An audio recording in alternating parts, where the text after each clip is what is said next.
And you're like, man, I feel like garbage today. Why do I feel like garbage today? Because your brain was like, I know this one. I know how to make you feel. Hmm. I know what emotions to trigger. I got this one. You don't even need to think about it. Let me take Hmm. over. That's a pattern. Yeah. And we do this with a lot of things.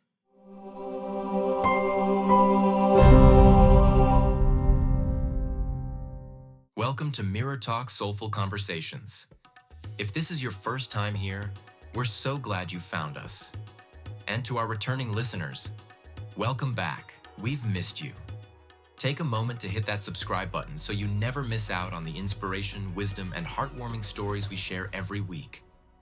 Let's grow together, one soulful conversation at a time. Mirror Talk. Welcome to Mirror Talk Soulful Conversations. Today, we are honored to have a powerhouse in emotional intelligence, business, and personal transformation. With 25 years of entrepreneurial experience and a background as an NCAA Division 1 athlete, she has dedicated her life to understanding human behavior, why people succeed, why they struggle, and how they can break through limitations. She co-developed a groundbreaking emotional intelligence framework that has been endorsed by the National Association of Social Workers and implemented in rehabilitation programs, transforming a lot of lives. Welcome to the show, Natty. How are you doing? I'm doing very well. Thanks for having me. I'm excited to be here. I'm so happy that you made out the time to be here today. I'm looking so much forward to learning much from you, especially about the tools you've developed. Co-developing this groundbreaking emotional intelligence framework that's been endorsed. I really love to learn so much from you today, and thank you so much for joining us all the way from Utah. Even though you're having a wonderful weather right now, I'm happy that you That's still made out right. the time. You said, Supposed to be sunny, but it's snowing. So we're gonna dive into your world in Germany here with the sunshine and the warmth. yeah. Welcome to the sunshine side. That's right. That's right. So, I mean, just for us to get to know you a little bit better, you agreed to play our game of wild cards. So, Yes. as I'm speaking right now, I'm shuffling through the first stack of cards, and I'm going to pick a card that's random, and I get to ask you a question from our icebreakers level. Are you ready? I'm ready. I fear that because none of us can see you shuffling those cards, that you might have picked a doozy out of the pocket. We're gonna go with it. I agreed to play. We're playing. Yeah, I'm going to shuffle it again right in front of the camera. I was doing it under the table before just to give it upside That's down. okay. Well, now I'm shuffling it again and I'm picking a card. Hey, I agreed to play. I'm in on whatever pops up. All right. So I picked a card again at random. So the question is, who do you love most in life? Oh, my God and my family. Oh, I love That's an that. easy one. I love God and I love family, and I've been married to my best friend for 28 years, and we have 4 kids, and Oh, I love them dearly. They're the that's best things in my whole world. that's awesome. That's the most beautiful thing, right? To be married to your best friend. That's Yeah, that's a yeah. gift. Truly, truly. We met when we were 12. That's how best friend he is. We grew up as neighbors and played together and knew each other super well. So we obviously didn't get married when we were 12, just in case anybody is worried about that, right? Yeah. But as adults, he started to be more than the kid next door, we'll say, and Mm, formed a beautiful relationship and have since been married for 28 years, and we live a beautiful life together. I love And they that. they are my favorite things. Oh, I love that so much. And as a Christian, I would just love to ask a follow-up question. It's not on the card. What do you love most about God? Oh, I love that he's merciful, and Mm, that with him there's grace always. We all try so hard, and we try so hard, don't we? yeah, Life gets going, and we just try so hard, and there are moments where we will hit breaking points, and at all times with him there is grace, yeah. and that is my favorite thing. Oh yeah, he's a merciful God. He's a merciful Hmm. God. Yes. So right now, I brought up the second pile of cards already, Okay. and I'm ready. Are you ready for the second question? I'm ready. You're ready. I mean, the first one was a nice one. I love this the smooth answer to that. The very soft. I love it so much. I love love, and I love when people are in love. And I would say yes. So the second question says, "What is something you would be judged for if people knew?" Hmm. What What was something you'll be judged for if people I'd be knew? judged for if people knew? Yes. Um, that's a really good question. Judged for. You know what? I love money. Mm, And I love God, and he comes first, and I love my family, and I love money. And people sometimes struggle with that, right? They judge for that. And when I say I love money, what I don't mean that I ever put it first. It's never the highest priority in my life. And I believe absolutely in the joy that comes with abundance.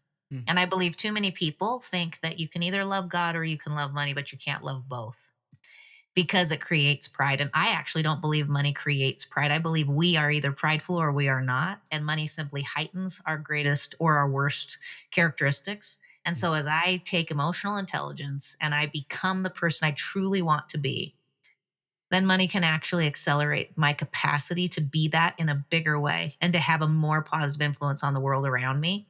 mm. Um, and I don't love money because I want to buy nice things. I just love money for what I can do with it.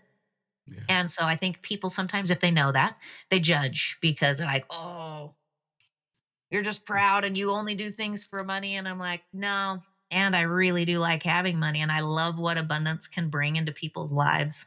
So Mm. that might be something. How's that for you? Yeah, that's something. Yes, that could be very. Yeah, it could be a topic of arguments in some places. Yes, Yeah. yes, Yeah. yeah. I actually love to bring it up sometimes in conversations just to teach the point of emotional intelligence because Mm, emotionally intelligent people don't take the surface construct of something and the way it makes me feel and naturally assume it to be true. mm, We recognize that we feel something. We start to gain understanding about why we feel it. And then we start to realize that maybe what is real for me mm. does not have to be true for me right now in today's world. Like a kid who grew up and his parents were like, "You're not allowed to have any money." That is like, you're too much pride, might realize, wow, maybe there's truth of the idea that I could love God and love people and also have a love for money that allows me to engage in good things and Yeah, make good things happen. yes. We need money to make good things happen. You really kind of do. You need some resources, you know? Yeah, that's true. Yeah. Yeah. Are you ready for the last question? I'm ready. Yeah. Yeah. I shuffled the card and I picked it up randomly. Also. Okay. I'm, I'm holding you to that. Yeah. So the question says, "What is a thought you can never seem to escape?" Ooh, a thought that you can never seem to A escape. thought I can never seem to escape. This one's a challenging one because this is the work that I actually do. Mm, So I work very hard to make sure that these don't exist in my life. I can tell you of an old one. How's that? yeah. I This is not something I struggle with anymore. And I used to struggle a great deal with if I am not busy, I'm not succeeding. Mm, That used to be something I struggled with. If I'm not busy, if I'm not working, I'm not succeeding. And I must work harder to have greater levels of success was also something that I used to have a thought that I couldn't it was a thought I couldn't escape. Yeah, I had to work harder mm, and I had to work longer and I had to be busy or I was not going to succeed. yeah. Wow. Just asking for a friend. How are you able to overcome that thought? For a friend, not for me. Yeah. Yeah, no. So overcoming any thought is a huge portion of this is a recognition that we often associate our thoughts as good and bad or right and wrong. Mm, We have a thought and we're like, "Ooh, that I don't like that thought, and so it must be a bad thought. So I don't want to think that thought," or whatever we label it as good or bad or right and wrong. And because of that, we then try to ignore it or mm, push it aside. And what we learn is that our brain does not know the difference between good or bad, right or wrong. It's sending information. And if we'll take that thought as a piece of information and actually write it down and say, okay, this is where I'm at. Why do I think that? What am I worried about? At the bottom of this, at the root of this, what are my actual concerns? If you'll write down, here's the thought. If I'm not busy, I'm not succeeding. Why?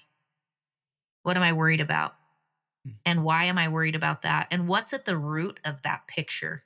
What's at the root of that thought?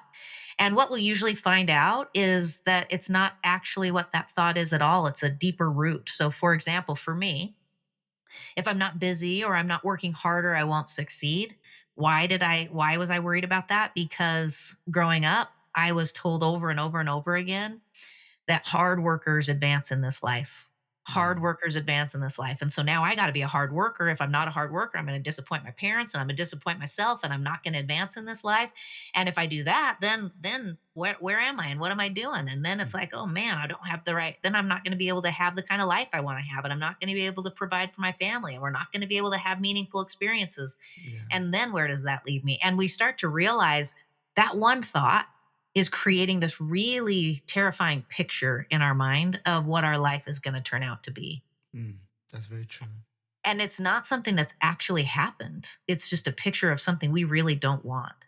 Mm, And so then we spend time trying to run away from it, where in the reality, if we'll actually acknowledge what the thought is and acknowledge the picture it's creating, we can then go in and say, okay, what's real?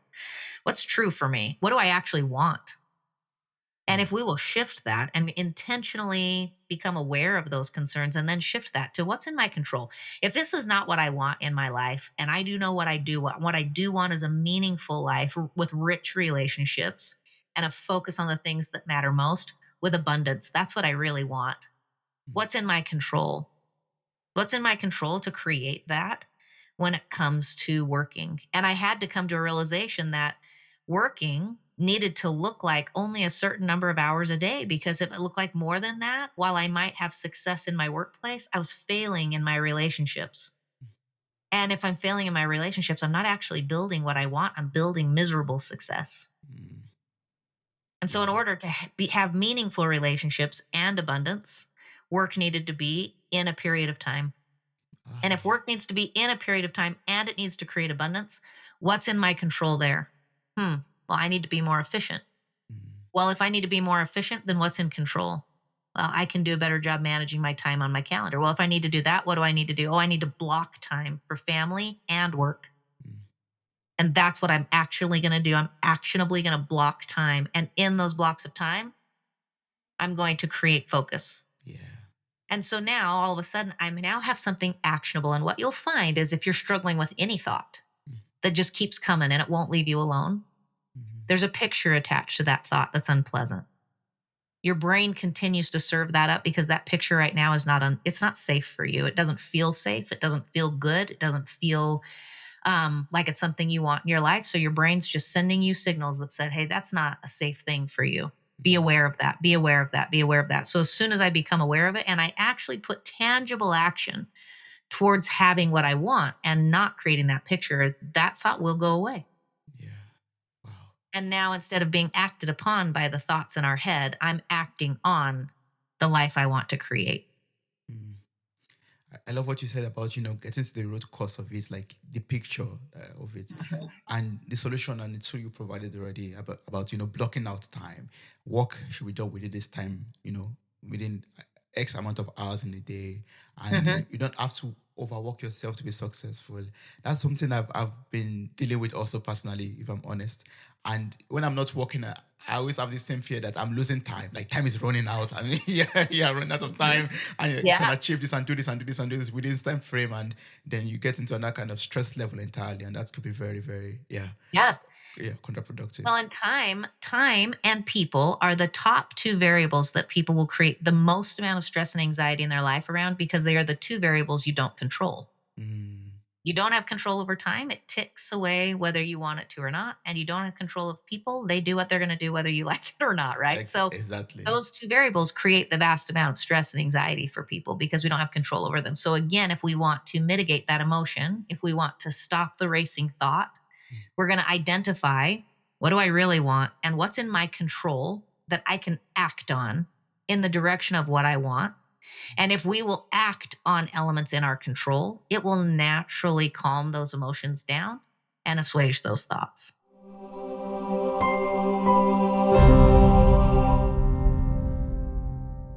This episode is brought to you by Riverside FM. Have you ever considered recording audio and video in high studio quality right from the convenience of your home? Your answer is Riverside FM. The link in this episode's show note allows you to record and edit with an AI assistant for free.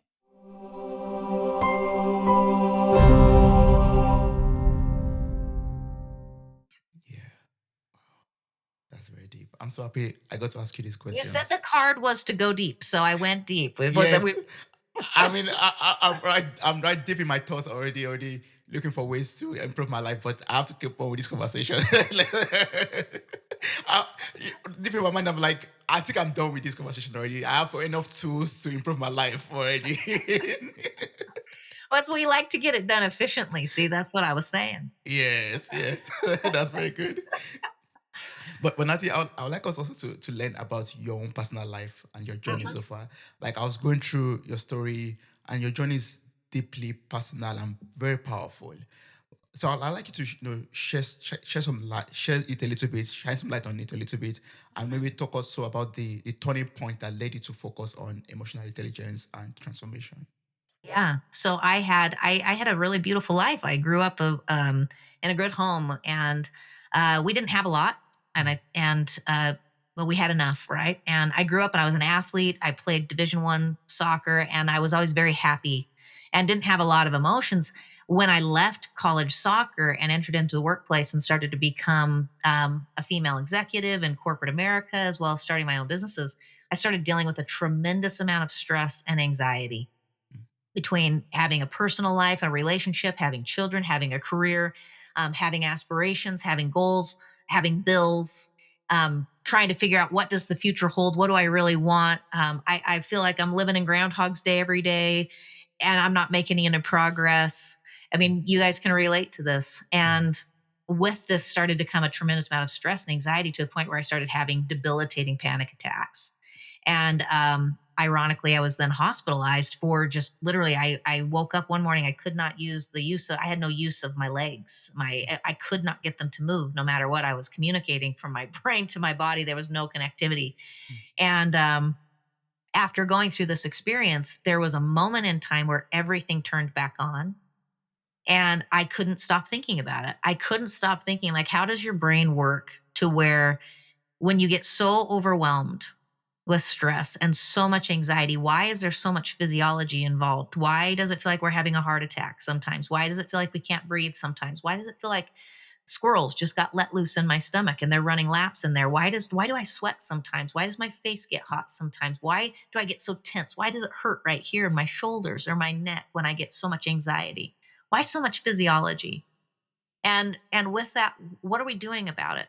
And why is the only answer anybody can give me to take a pill? And I started digging in. My background was in sales and marketing. I had studied human behavior, human performance, emotional buying patterns. I'd done a lot of market research. And I took all of the human behavior study and started to apply it with neuroscience and with an understanding of anxiety and how the brain actually works and how it forms patterns and what happens in the brain. And it led me to a place where I gained so much understanding and just started to apply super simple tools. And as I applied those, I went from being a person that they said, oh, you're going to need to be medicated for the rest of your life to somewhere where I take zero medication. I do not struggle with anxiety attacks. I haven't had a panic attack in 20 years. I can live a really emotionally healthy life because I applied some super simple tools that started with understanding. And I started realizing so much of my problems came from ignorance. mm, I did not understand what mental health was. I did not understand what emotional intelligence was. I had none. I was really book smart in school, and I could go professionally compete with the whole gamut of life. And I could even compete on a soccer field, but I had no emotional intelligence, and it was wreaking havoc on my life. mm, And I started to realize how common that was. How common it was for people to study their butt off to go to school and work their butt off to have a great career and do everything in their power. Like the health and wellness is trillions of dollars are spent in that space. mm, And yet, how much time and energy do people actually spend trying to understand how they feel and why they feel it, as opposed to just avoiding it, running from it, and being afraid of it? mm, And it just turned me. I moved all of my energy and efforts into emotional intelligence in the study of, and also piecing together a framework that had, I wanted to utilize simplicity so that it was doable and actionable. mm. And I also wanted to be science based. I wanted evidence to back it. I wanted theories that were applicable. And we put this in place and have since had the opportunity to work with tens of thousands of people around the world and have just seen life, like their lives just transform right in front of our eyes. And it is so awesome. Oh yeah, that's so beautiful, and that's why we're speaking with you today, right now. That's why I'm having this conversation with you because I really believe that we need emotional intelligence in our lives. But before I continue, thank you so much for sharing your story because a lot of people are going through this and they believe they are the only ones going through it. No one else is, Yep. having the same pains or the same anxiety that they are experiencing. But with someone like you sharing your story, they are able to feel seen or be able to feel that they are not alone on their journey also. So I really Yeah. find that lovely. So for someone out there who does not really understand what emotional intelligence is, like, can you explain it to us and also tell us about your framework? Like, what's it made up of? Yeah, absolutely. So basis of emotional intelligence for me is understanding. People have a feeling there we live in a world where everyone has been taught that there is physical health and there is mental health. The first part of emotional intelligence is an understanding that there is no such thing as physical health and mental health. There you are one person. You do not have a mind running around there that is outside of your body. So in order to be emotionally intelligent, the first thing we have to understand is that everything that we think and feel is connected to a physiology. Therefore, physiology can affect everything we think and feel. They have a reverse and inverse relationship. Super important we understand that. The ignorance of that one thing is wreaking havoc on society. People were like, "Oh my gosh, I feel anxious. What do I do?" Take a And pill. there are simple answers, but they're scared of it because the physiology that shows up is scary. Mm, I feel like I'm having a heart attack. I can't breathe all of a sudden. Like everything hurts. And we're afraid of it. And we've lived in a world where if you have a physical symptom, something's wrong with you. mm, You need a doctor. You need a doctor to fix you because you have a physical symptom. The reality is, we're going to have physical symptoms with our emotional wellness. And it's not because you're broken. And it's not because something's wrong with you. And it's not because you need to be fixed. It's because on the path of our physical journey. We are spiritual beings having a physical experience. We are emotional, mental beings having a physical experience. And the physiology we're experiencing is not bad. And it's not, you're not broken mm, and you don't need to be fixed. mm, What you need to do is understand, what in the world am I feeling? Why am I feeling it? And what do I do? Because if we start there, that is emotional intelligence. Understanding, what am I feeling? Why am I feeling it? And what do I do? Not how do I run from it? Why not being scared of it, not being ignorant about it, not turning a blind eye to it. That is emotional intelligence. And when we engage in that work, when we engage in an understanding, we can eradicate the fear of it. And when we're not afraid of it, oh my gosh, the power that transforms people's lives when they stop being afraid of those feelings, when they get comfortable being uncomfortable. Man, it's transformational. mm, And so we put a framework together to help people in this understanding, mm, starting with a framework of literally understanding the physical dynamics of the brain. And we put it in a really simple framework of understanding what the brain is. And we use the hand as a model to signify this. That came from Dan Siegel, who's a psychologist. He talked about how these fingers can represent our prefrontal cortex, or our wisdom and knowledge base. mm, And what they connect to right here is considered our brain stem, which is how we send messages from the brain to the body. Here's how we're going to show up. mm, What it covers up is the thumb represents the amygdala, which is our body's alarm system and emotional center. mm, And it's our safety alarm. And the hippocampus is what it touches on, which stores pictures and memories. And if we can understand just how the dynamic of this functions, mm, it's game changing. Because what none of us understand is when we have a picture, like you mentioned earlier, like what if you have a thought that you can't stop thinking about? mm, And it creates a pretty scary picture for you.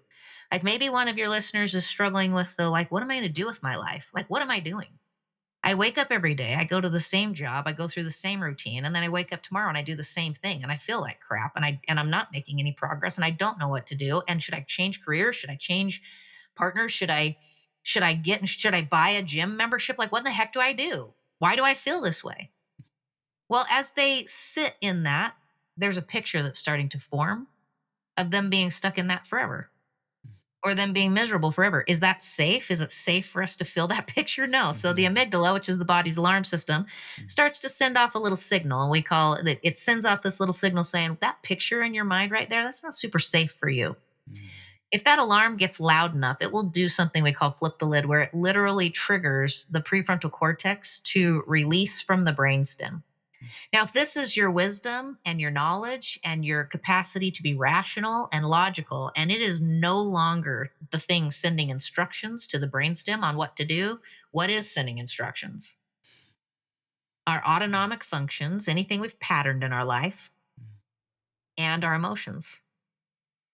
And so I want you to think about things you've patterned in your life when you get highly emotional. What is behind emotional eating?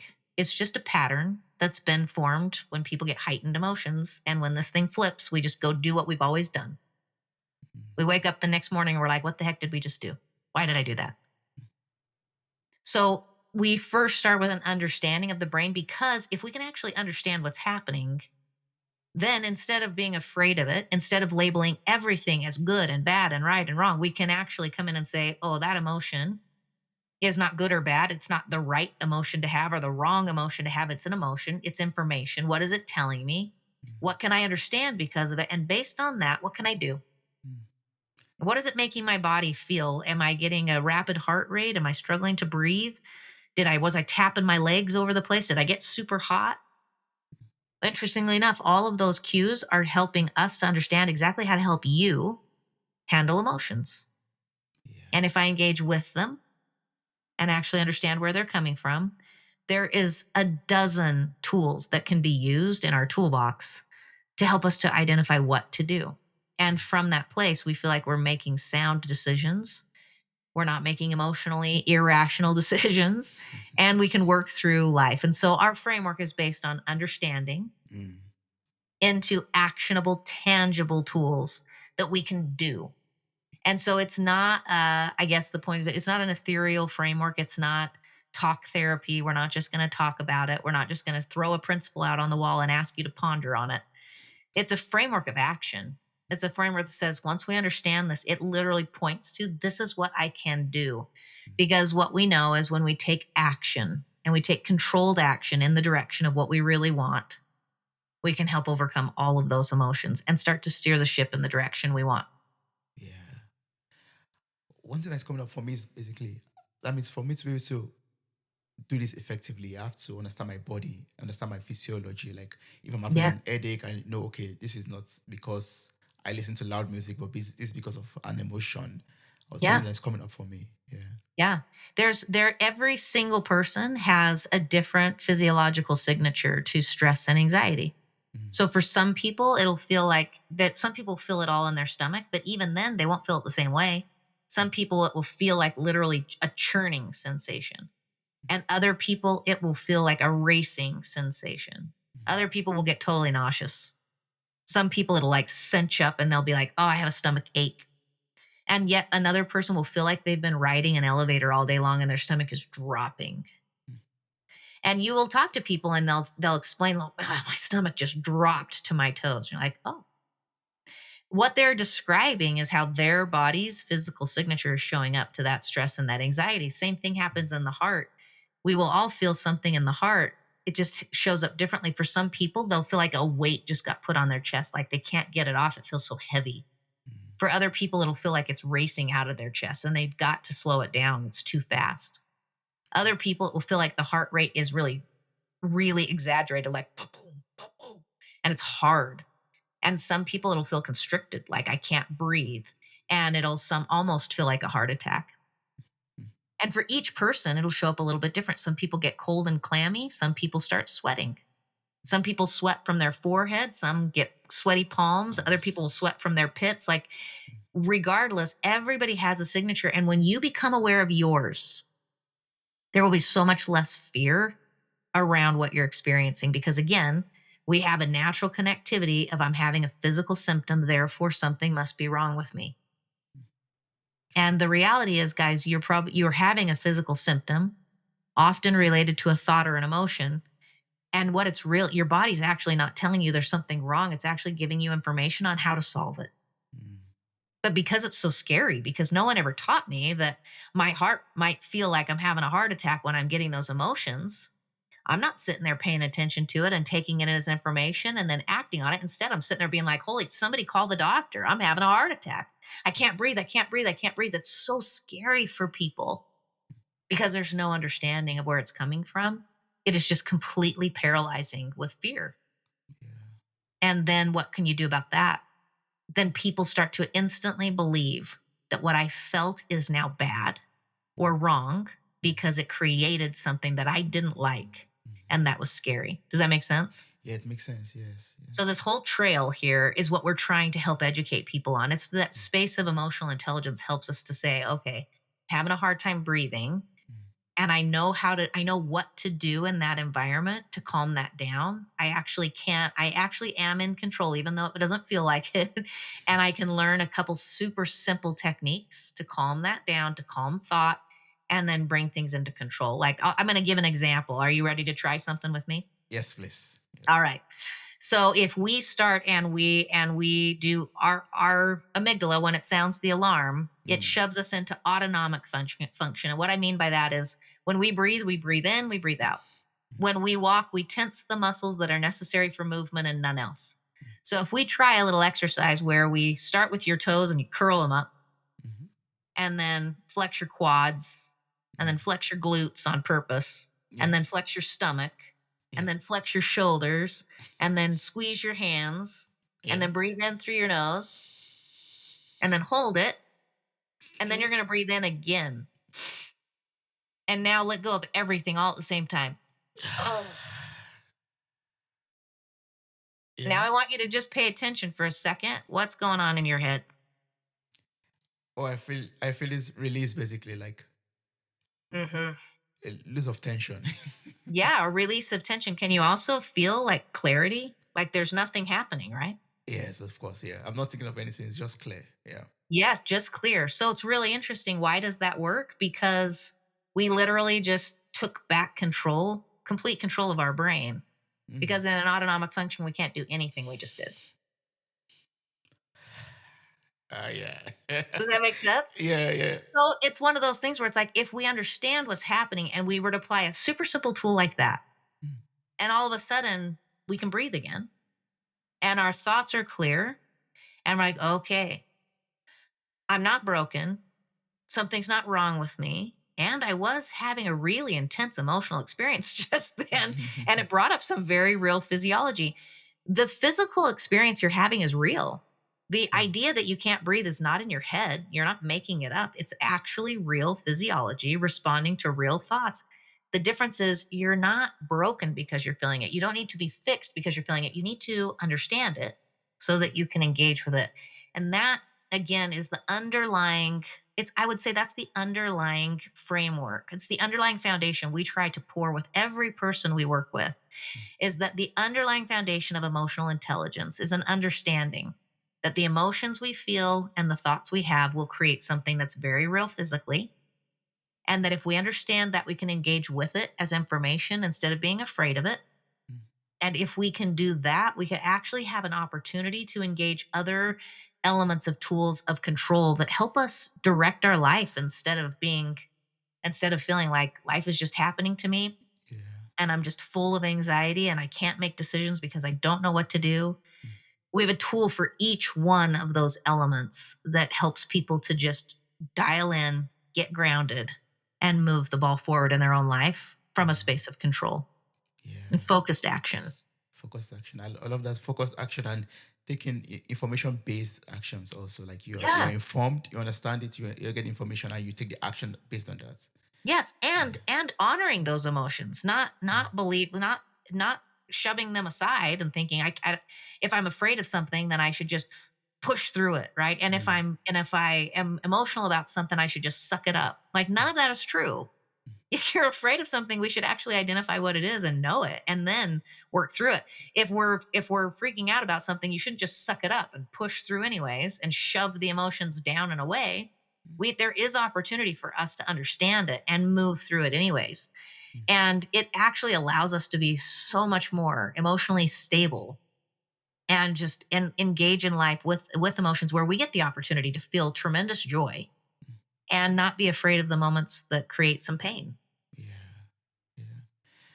Natty boy, you're bringing up something that I would love to ask about, and that's about, for someone who has been suppressing emotions for years, Oh yes. has gotten used to not even feeling anything at all, and now we're talking about understanding the emotions. That sounds very strange to such a Yeah. person. So how can we go from numbing our pain, our emotions, suppressing our emotions, to having a healthy relationship with it?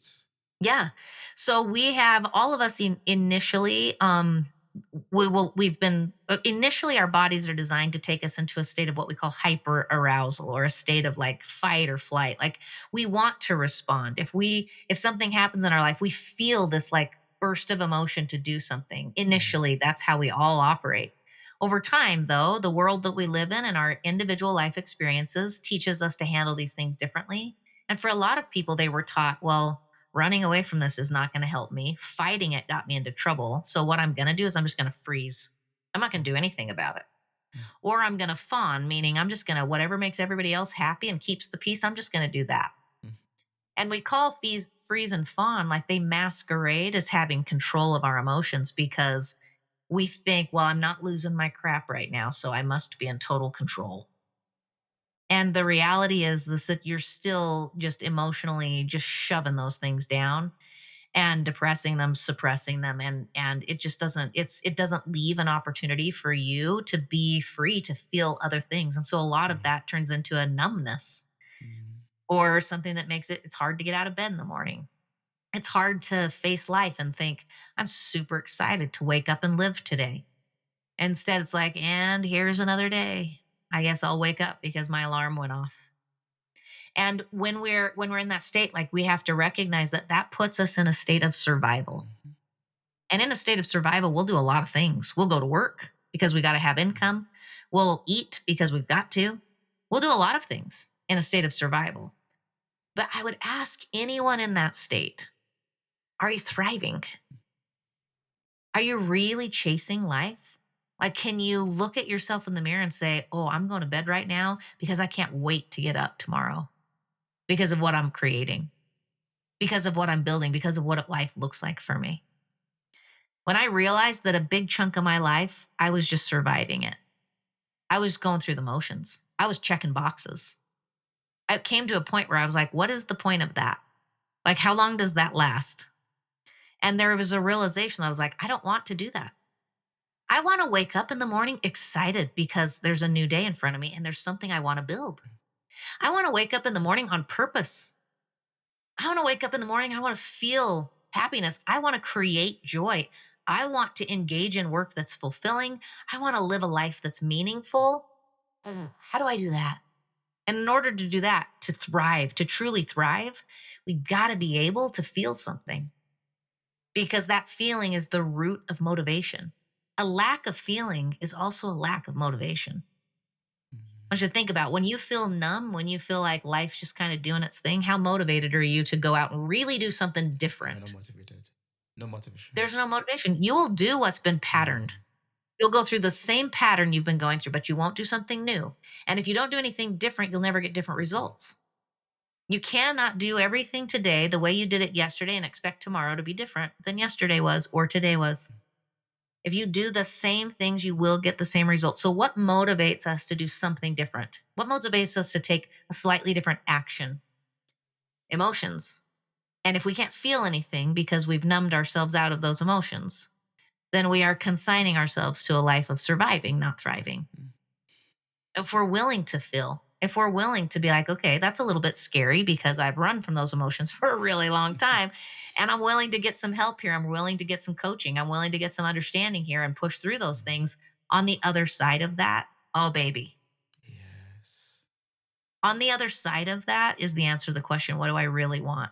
And it's yours to go create. The empowerment that comes when when we feel emotionally free is mind-blowing.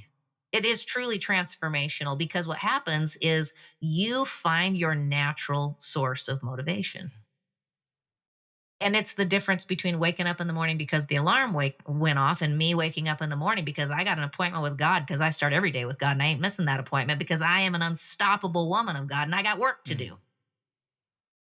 And when the alarm goes off, I don't even have an alarm. I have a notification for an appointment. And my appointment goes off in the morning and I get up.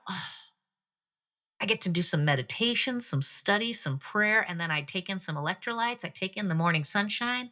I do a little workout. I take care of my body. I take care of my mind and my soul.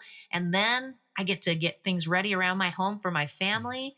And oh, baby, like I've started that day on purpose. And by the time I get to work, it's like, bring it. What are we building Yeah. today?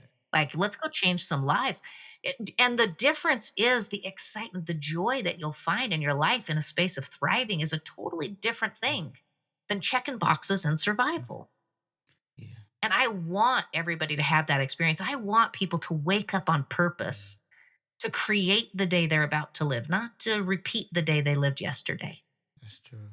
Yeah, I think we'll have to get out of that phase of checking boxes, just checking boxes, and you know, going to the mode of living the mode of survival and moving into the mode of yes, let's create something, embracing the emotions, and you know, taking control of our lives. So yeah, yeah, Yes. And it can be like if anybody's hearing this and they're like, oh my gosh, I want that so bad. And that is totally freaking me out. Good. Because that means you're feeling something. yeah, And that means like you're getting uncomfortable. And the reality is that discomfort that you're feeling is what we call you're exiting what's called the window of tolerance, meaning when we've checked boxes and we've become really familiar with the stresses in our life, they no longer challenge us. We're in our window of tolerance. We can tolerate all that stress because it's familiar and it's known. Even when it's unpleasant, it's still known. But the idea that you'd now understand some emotions, engage in them, and go after something totally new in your life because you really want it, that is unknown and therefore has an uncertain outcome and therefore might feel a little uncomfortable, a little scary. yeah, That does not make it wrong and it doesn't make it bad. It just makes it unknown and uncertain. yeah. And if we're willing to say, okay, well, unknown and uncertain might be a little uncomfortable, but man, I want that so bad, Mm. then we can get comfortable getting uncomfortable and we can go get it. Yes. And when people get there, oh my, oh, it's so fun because we gain understanding and we go. And like we just watch lives like just transform Mm. right in front of our eyes because and not because of something we did, just tools we provide, but you do all the work. And so at the end of the experience, you don't feel like, well, I need somebody else to help me know what to do now. It's like, oh no, I know exactly what to do because I've mastered this. Like I have a master degree of myself. And that's what we want everybody to have. Yes. Study yourself and get a master degree in yourself. Yes. Yeah. Yes. Yeah. I mean, if you don't have a master's degree or PhD on you, who does? Nobody. No one cares. Yes. And that's a powerful engine sitting right in front of me there, Toby. We got to get to work, right? So you got to have a master's degree on you so that you know how to really move this thing forward. Exactly. Yeah. Now, earlier you talked about patterns, and I was just thinking about there's some patterns that we have in our lives that leads us into self-sabotaging. Oh, Yeah, are yes. there ways we could break that? I mean, yes, we have to understand them, but are there ways? What can we do to get rid of these self-sabotaging patterns? Yeah. So most of that comes at the root of something we call identity, but it's an idea that our brain forms a pattern. So I'll use a simple example that everybody can understand. We wake up in the morning and we say, I am tired. Mm. And because we claimed that, that's a piece of knowledge, our brain has the job now of seeking evidence to make that true. So we start observing things. We notice in the mirror that our eyes are drooping and we got bags under them and that we're yawning all day long and that we're having a hard time like we got to blink extra just to keep it awake and we feel like we're just sluggish. And we have all these observations that confirm that in fact I am tired. Well, how does a tired person act? Well, they're slow. Maybe they're late to things. Maybe they're running a little behind on the day. Maybe they dress differently. Maybe a tired person actually wears a little bit more frumpy clothing that day or puts on Maybe they slouch in their seat a little bit. Maybe they work less productively. And then how does a tired person feel? Like when you're really tired, how do you feel? Do you feel tired? You feel unproductive? You feel inefficient? So then what's the picture of yourself that day? As you picture yourself that day as this tired person, lacking sleep, lacking motivation, lacking energy, unproductive, unfulfilled, inefficient, what does your brain now know? Absolutely know is true. You're tired. Is you're tired. And your brain forms that pattern. So the moment you wake up in the morning and say, I am patterned, I am tired, your brain's like, oh, wait, I know that one. Yes. I know that one. I know exactly what to do. Don't worry, I'll take over. Yeah. And next thing you know, you can't get out of bed and you're wearing your daggy trackies all day long and you're just tired. Mm. And you're like, "Man, I feel like garbage today. Why do I feel like garbage today?" Because your brain was like, "I know this one. I know how to make you feel. Mm. I know what emotions to trigger. I got this one. You don't even need to think about it. Let me take Mm. over." That's a pattern. Yeah. And we do this with a lot of things. And I want you and anybody that's listening right now to think, what are the things we've repeated in our mind over and over again about ourselves? I am what? I am stupid.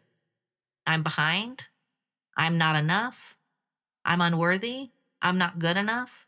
I'm uneducated. I'm inexperienced. The number of I am statements that we have programmed in over the years, whether we were told over and over again repetitively or whether we have told ourselves over and over again repetitively. I'm too young. I'm not good enough. I'm not experienced enough. Whatever that is, especially in career pursuits, I see this with young people all the time. They want to go to college, they want to pursue a career, they have an entrepreneurial idea. I'm not. And it's always something detrimental. And so if you've thought that enough times, and then observation showed up to make that true, which clearly at some point in your life it did, otherwise you'd stop thinking it, then how does that person act? And what patterned behavior have you created? Have you created a pattern of behavior that's incredibly productive and really focused and very action oriented? No, No. not attached to that. You haven't. And what emotion have you attached to that? And what picture have you attached? And why is it that at the end of that day, you end up just sitting on your couch wondering what in the world just happened to you? So we talk about these as like self defeating or self deprecating or self sabotaging behaviors. The reality is, you have no desire to do this to yourself. You have a patterned behavior, and your brain is doing its job saying, wait, wait, I know that one. I know how to help you show up right now.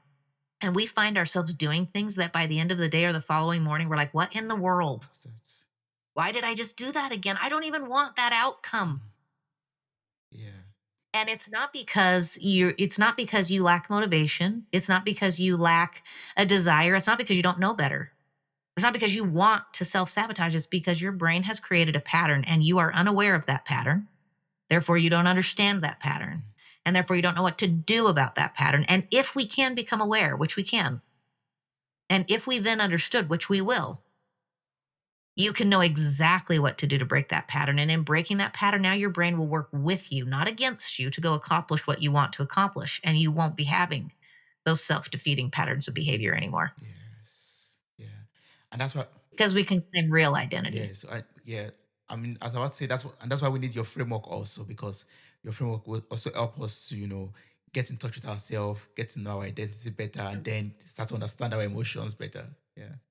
Yeah, yeah. Because if you look and say, well, what if, well, so how am I supposed to do that? I always get that question. They're like, well, Natty, what am I supposed to do then Mm. instead? And I'm like, hey, if you wake up in the morning, you can feel tired. An emotion is not the same as who you are. So I can feel tired. I can wake up in the morning and say, whoa, I feel tired, but it's not who I am. I am an energetic and victorious woman of God. That's who I Mm. am. So, how does an energetic and victorious woman of God get up in the morning and eat breakfast if I feel tired? Well, I have a few extra nutritional elements in my breakfast this morning because I need to support my body because my body feels tired. So I'm going to have a little extra protein this morning and I'm going to take in some electrolytes because that's how an energetic and victorious woman gets this done Mm. when I feel tired.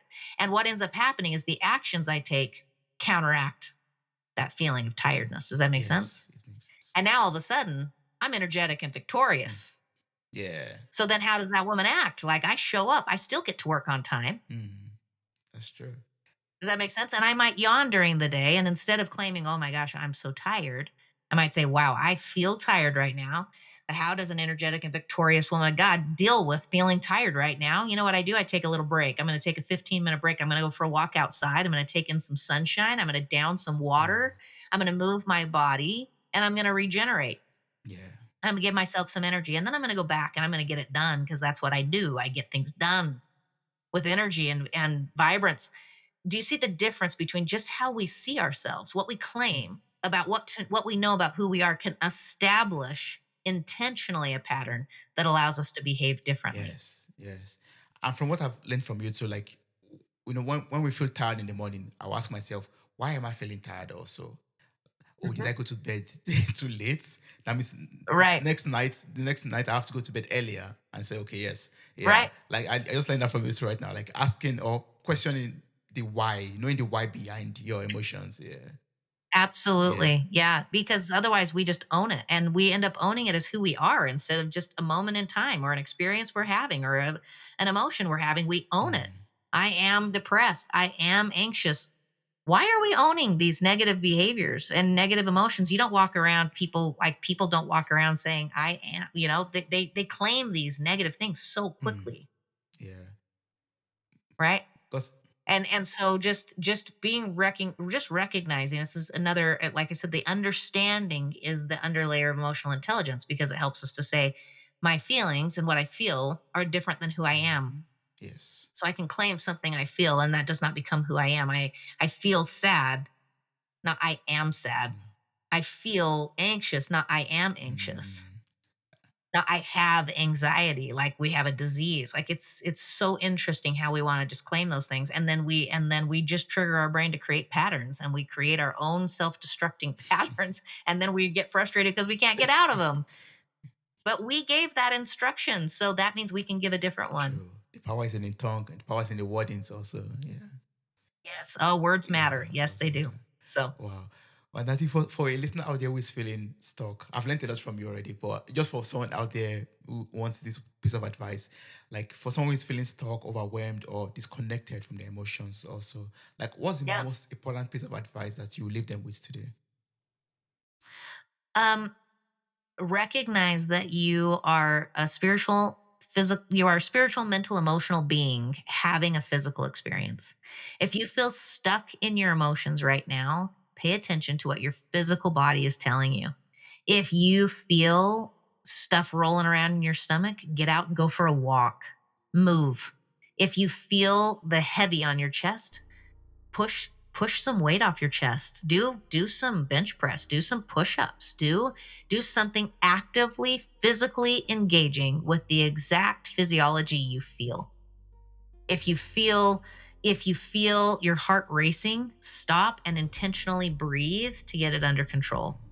If you feel tension, lean into that. Tense everything and release it on purpose and take some breaths. Like if you feel stuck in emotion, engage very intentionally with your physical body. And that would be my biggest piece of advice is just always remember, don't be afraid of the physiology. It's a natural response to the emotions. Lean into it, engage with it and act on it. Don't sit there and be acted upon. That's why we feel stuck. Act with it, physically engage with it, and you'll feel some power return, like some control return. And with that, you can take some next steps. Yeah. And it doesn't happen overnight, it happens gradually also. That's one lesson I'm learning too. Like it's a gradual process. Yeah. But lean Yes. into it and yes, take control of it. Yeah. Wow. Yep. For I've learned sure. so much from you. I mean, for people out there who would like to work with you, connect with you, get to know more about your framework, for example, what's the best way to connect with you and to work with you? Yeah. They can DM me on Instagram. It's natty.o.lewis. So you can you can DM me on there, or you can go to my website, ascendeq.com. There's information there as well. And those are the two best ways to get a hold of me. Awesome. I'm going to place the link to your website in the show notes of this episode. So I encourage everyone out there to click on the link, copy the link, reach out to you, or follow you also on Instagram. You have wonderful, words and things that people could make use of already. Thank you so much, Natty. I appreciate speaking with you, and Yeah. I learned so much from this conversation. I can't start to mention all the things I've learned. It's a lot of tools I'm going to make use of to improve my life. Thank you so much. Yeah. Thanks for having Thank me. you. Wow, you made it to the very end of this episode. Thank you so much for listening. I'm grateful for your time, your love, and your contributions. Subscribe, like, review, and share this podcast. God bless you. Bye. Bye.